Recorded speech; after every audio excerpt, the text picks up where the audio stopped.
3 when you put some shoulder pads on? Does that change the dynamic at all? You know, you never know with some of the young guys, especially if they've looked good through a couple practices with no pads on. Sometimes it changes with pads on. Sure. I haven't watched the tape yet, but there wasn't any real glaring issues with that. So I was really pleased with how guys responded to putting on pads and starting to do a little hitting. What kind of hitting, kind of situational stuff? I don't know. What do you guys? No, it was still pretty basic practice today. Just getting through some periods.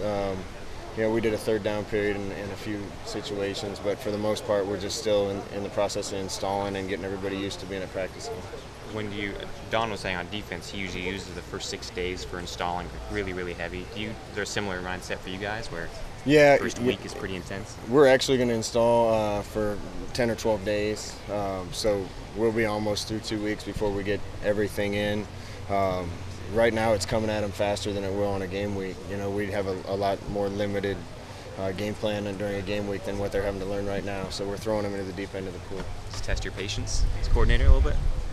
I mean, there's some really good things happening out there. There's some things happening, you know, that are mistakes you expect because some guys haven't ever done these things before, and that's always the case when you have some new guys. So it's just always interesting to watch, you know, the guys that used to be young and make those mistakes. Now they're the ones that are teaching the young guys that are making those mistakes for themselves. So it's always just an evolution and a process, and it's kind of fun to watch. A guy like Lloyd, who's not your typical newcomer, obviously in the spring he worked some of those kinks out, learning a lot of stuff. What's he look like now? He's still obviously learning a lot. I think Johnny Lloyd had a great summer. I think he spent a lot of time with our guys, and mentally he's way ahead of where he was in the spring. I haven't really seen him make any mistakes out there yet, so he did a great job picking all that up in the summer. He had talked about being a punt return possibility. Is he also maybe a candidate for kick return? Yeah, I think we have a bunch of guys, Johnny Lloyd included, that are going to compete for the job of returning kickoffs and returning punts. You know, obviously Braylon was going to be our punt returner. I think he would have been maybe the best in the nation, and so we're looking to fill that role. And I'm sure there's a bunch of guys that are trying to impress Coach Osborne. Sure. Typically, this early on, the defense is a little ahead of the offense. Is that typical now, or is that what you're seeing out there? I think the defense might be a little ahead, but it certainly helps when we got a quarterback that's played 2 years and is that caliber of player. We also have 5 returning starters on the offensive line, which limits a lot of those mistakes. So I'd say we're closer to where they are right now than we usually are. Having returning quarterback and having 5 guys back on the line, how does that change installation?